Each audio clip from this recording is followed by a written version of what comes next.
I was gonna get in there and do the best I could. That's what I thought. Michael Spinks has fought legends, shocked the world, and carried the weight of history on his shoulders.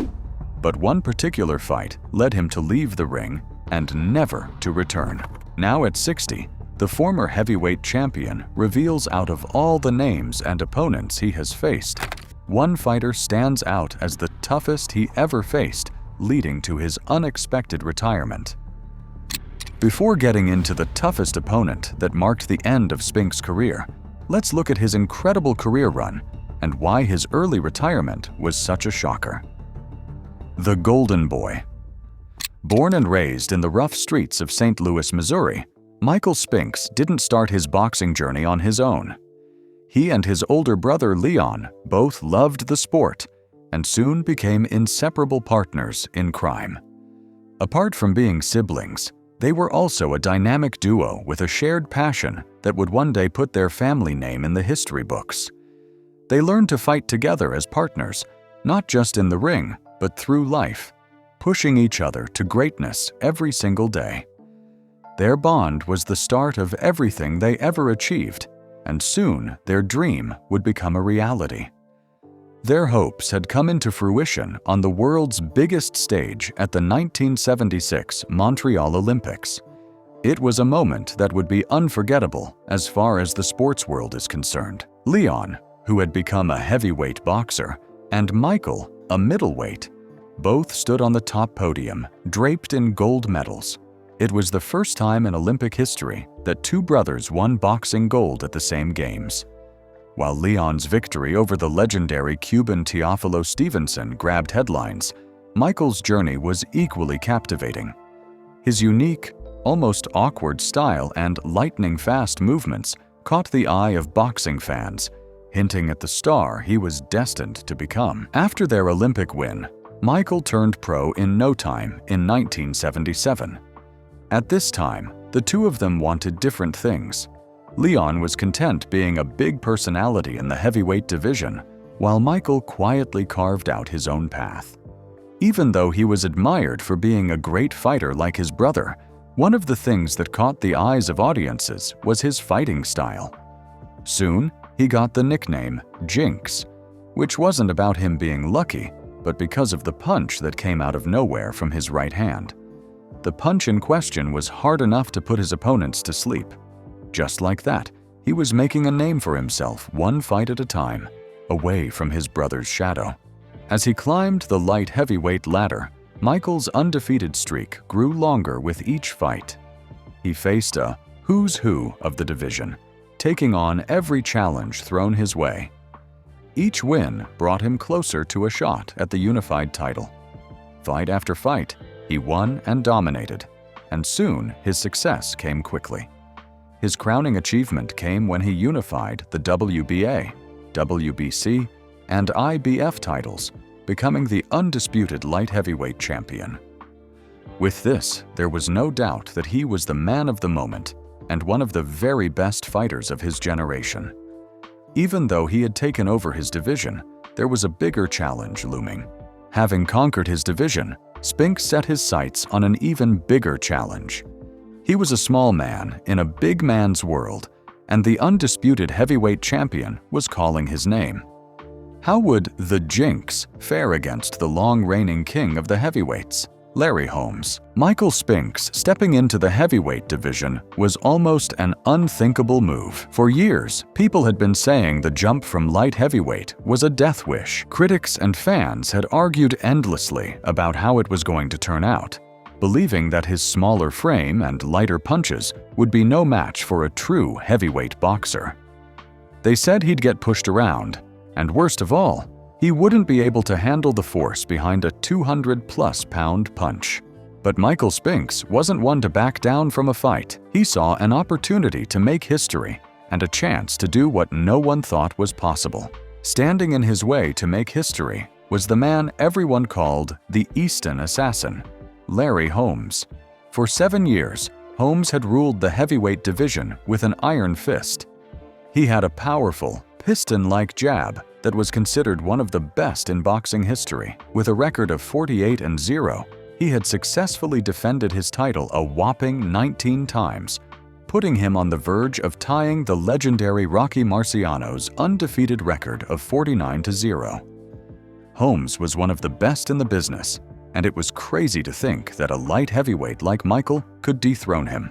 When they finally met in the ring in 1985, the tension was palpable. On one side, you had the experienced and fan favorite, Larry Holmes, who had his size as an advantage, and on the other side, Michael Spinks. The bell rang, and that was when the real action began. It was obvious that Michael danced around Holmes almost as if he was trying to avoid his punches while using feints and quick combinations to frustrate Holmes and break his rhythm. In the first 2 rounds, Holmes threw a few punches and controlled his pace. By the last few rounds, Spinks came in strong, landing the odd flurry before moving out of range. After 15 rounds, Spinks had dethroned Holmes and become the first ever light heavyweight champion to win the heavyweight title. But Holmes wasn't the type to watch another man sit on his throne for too long without doing something to knock him out. He requested a rematch the next year and was determined to prove the first fight was a fluke, or perhaps just a lucky lad. This time, Spinks figured Holmes would come out desperate for an early knockout, so he was ready. He threw only 7 punches in the first round and spent the first 4 rounds running from Holmes, absorbing the pressure. It was a fight Spinks won as much with his head as with his fists. "I had to stay cool and calm, then break his morale," Spinks said later. Holmes built up a big early lead, but as the fight went on, he seemed to wear down as Spinks mounted his own attack. Starting in the 5th round, it was a different story. The gangly Spinks began landing his unorthodox jab and connecting with his left hook. Holmes, who had seemed to be able to do what he wanted early on, suddenly had trouble pulling the trigger. Spinks dominated the middle rounds, changing the flow of the fight by backing Holmes up with left hooks that landed often. By the end of the 11th round, Spinks had pulled ahead on 1 scorecard. He knew the fight was on the line. I looked up and saw the ring card for the 12th round, and I said to myself, "If you're going to win it, you've got to win it now," said Spinks. He started trading punches with Holmes despite the risks. Spinks looked in control until Holmes landed a right hand in the 14th round that caused his knees to buckle. Yet Holmes was unable to finish him off. Spinks lasted the round, and the fight went to the judges. One judge favored Holmes by 3 points, but the 2 other judges liked Spinks by 2 and 3 points, respectively. It was a decision Holmes found tough to swallow. "I think I won the fight more convincingly this time," Holmes told reporters. "How many times do I continue to have to prove myself?" The split decision victory for Spinks silenced the remaining doubters and cemented his place as the lineal heavyweight champion. Spinks, ever the class act, embraced Holmes in the ring, telling him, "In my mind, you'll always be a champion." With Holmes defeated, Michael Spinks stood at the peak of the boxing world, undefeated in 31 fights. But a new, menacing storm was gathering on the horizon. An undisputed champion, younger and more ferocious than any he had ever faced, was on a mission to prove he was truly the baddest man on the planet. An undefeated career. After defeating Larry Holmes twice, Michael Spinks didn't have the luxury of taking a break because being the heavyweight champion now meant he had a target on his back. He continued to defend his belt, taking on contenders who wanted a shot at the champ. One of his key victories came against Stephan Tangstad, a solid heavyweight who presented a different kind of challenge. Another was against Jerry Cooney, a popular and powerful boxer. With each win, his undefeated record grew, and the legend of the Jinx continued to make waves. In the late 1980s, the boxing world was in a state of chaos. There were too many champions, too many belts, and not a single, universally recognized heavyweight king. Michael Spinks held the lineal title, the one that had been passed down through history. But a young, hungry contender named Mike Tyson was on a rampage, tearing through the division and unifying the WBA, WBC, and IBF titles. The boxing world badly needed a single, undisputed champion. So it was settled. Spinks and Tyson would go against each other for the title, and it was the only way to settle the debate once and for all. The fight was slated for the 27th of June, 1988, and it was the most anticipated fight at the time. The ring was being set for a final showdown between the two undefeated heavyweights to determine who was the true king of the ring. The sheer terror surrounding Mike Tyson was a new kind of challenge for Michael Spinks. He had faced physical obstacles before, guys who were bigger and stronger, but he had never faced the kind of palpable fear that Tyson created. His reputation for quick, brutal knockouts preceded him. Opponents would enter the ring looking terrified, and often their fear became a self-fulfilling prophecy. This psychological warfare was something Spinks had never experienced with his other opponents. He knew he was facing a fighter who wasn't just a puncher, but a master of intimidation. The boxing world watched in a mix of excitement and dread, wondering if Spinks could defy the odds one more time and overcome Tyson, who wasn't just an excellent boxer, but a boxing champion who seemed to be a force of nature. The ring was set for a fight that promised to define an era. Spinks, with his undefeated record and a reputation for defying the odds, was about to step into the ring with the Mike Tyson. What went through his mind as he prepared to face the baddest man on the planet? Before the fight between Spinks and Tyson, Tyson had already made a big name for himself. By 1988, Tyson's career was a whirlwind of devastating first-round knockouts that left opponents and spectators in shock. He tore through the heavyweight division with a ferocity no one had ever seen. His fights weren't the usual. They were more like public executions. You had to watch because you might miss it, and everyone knew that once Tyson landed a punch, the fight was over.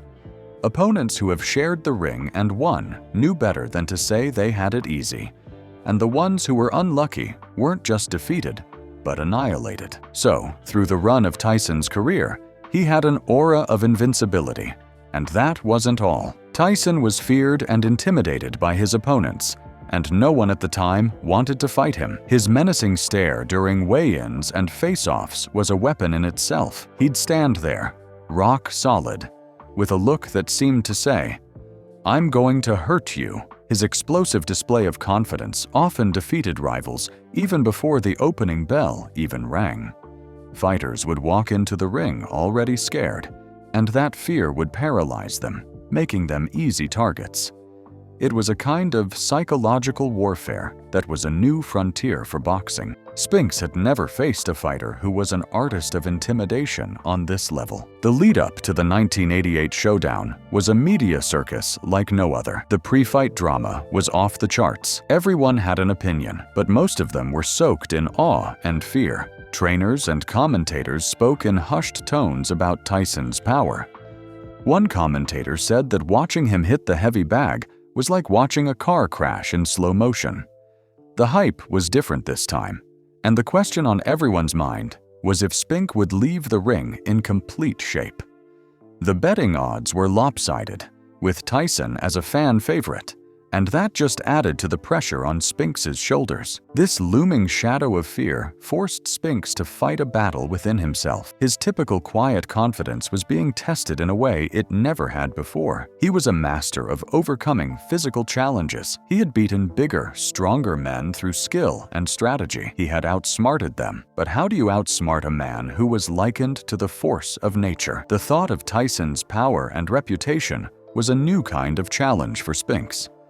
He had always been the underdog, the one with a chip on his shoulder, but he had never faced an opponent who carried such a psychological weight. It's fair to wonder if a new emotion, fear, played a part in this fight. He was preparing for a man who wasn't just a boxer, but an epitome of raw, untamed power. He had to be in perfect shape, or else one mistake could end it all. This inner battle was arguably more important than the physical one that was about to happen in the ring. Back in Atlantic City, the air was electric, thick with anticipation and a sense of impending doom. Michael Spinks and Mike Tyson were not just about to go against each other.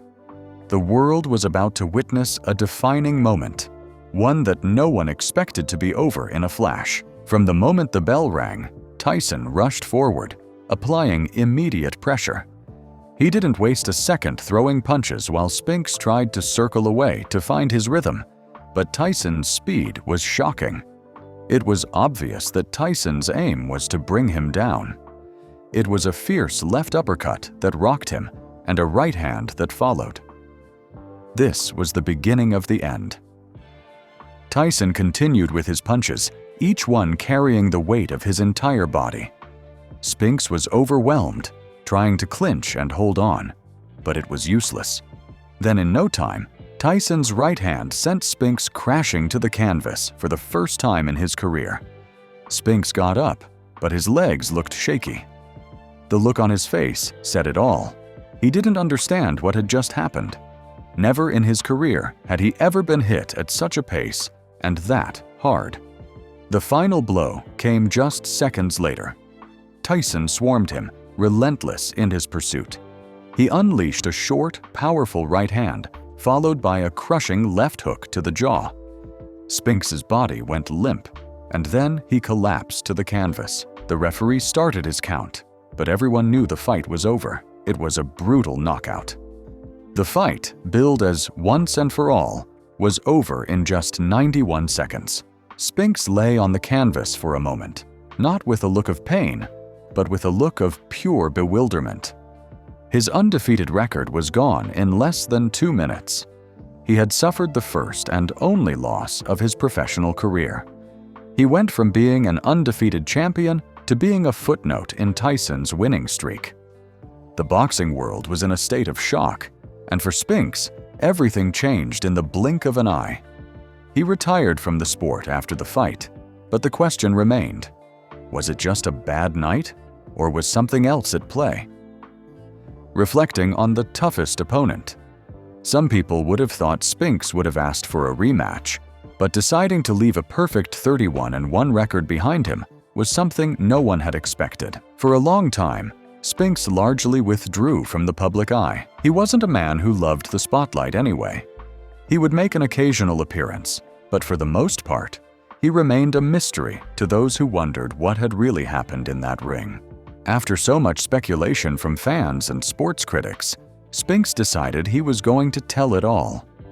Spinks admitted that the fear he felt before the fight was something new for him and one he had never experienced before in the ring. He admitted he was terrified of the fight, even though he knew he was getting a large sum of money. Spinks later went on to explain that Tyson was more than just a punch. He pointed out Tyson's intimidating presence, even though he was 5.5 inches taller than Mike, which was an advantage. Still, Tyson's reputation for ending fights in the first round and how that weighed on him mentally. He also revealed that while he had faced powerful fighters before, he had never faced a combination of speed and power like Tyson's. He said other heavyweights had power, but they didn't have the speed to go with it, and no amount of skill or experience could have prepared him for what he faced that night. He also brought up a detail that has been whispered for years. He mentioned that he felt Tyson was on steroids during their fight. He clarified that this wasn't an excuse, but something he felt contributed to Tyson's power and made the fight particularly challenging. Even though Spinks got $13.5 million, he made it clear that he didn't fight Tyson for money. After all the fame and fortune, after the historic wins and that one defining loss, Michael Spinks chose a life of quiet privacy. He lives a relatively secluded life on a large property outside Wilmington, Delaware, far away from the bright lights and the loud talk of the boxing world. He's not a man who seeks the spotlight. He has no interest in being a commentator or a public figure.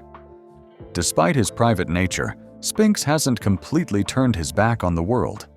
He makes occasional public appearances, often visiting schools.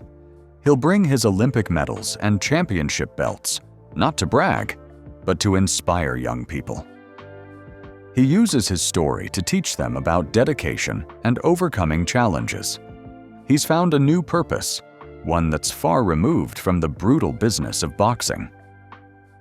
Interestingly, Spinks has little to no involvement in the world of boxing today. He doesn't participate in boxing-related events or commentary. He's not one to offer his opinion on the latest heavyweight matchup or get involved in the drama of the sport. It's as if he closed that chapter of his life for good. While some sources mention some legal issues with his earnings and a former manager from his past, it seems those issues didn't get in the way of his happiness. The man we see today is described as appearing content and at peace. He's a far cry from the awkward fighter who defied the odds or the shocked man who lost his undefeated record in 91 seconds. His career was undoubtedly filled with incredible highs and one defining low, which is one of the most talked about in boxing history. Do you think he would have been a match for Tyson if he ever thought of a rematch? We want to know what you think in the comments below. And if you enjoyed this video, be sure to hit that like button, subscribe, and turn on the notification bell so you don't miss our next video.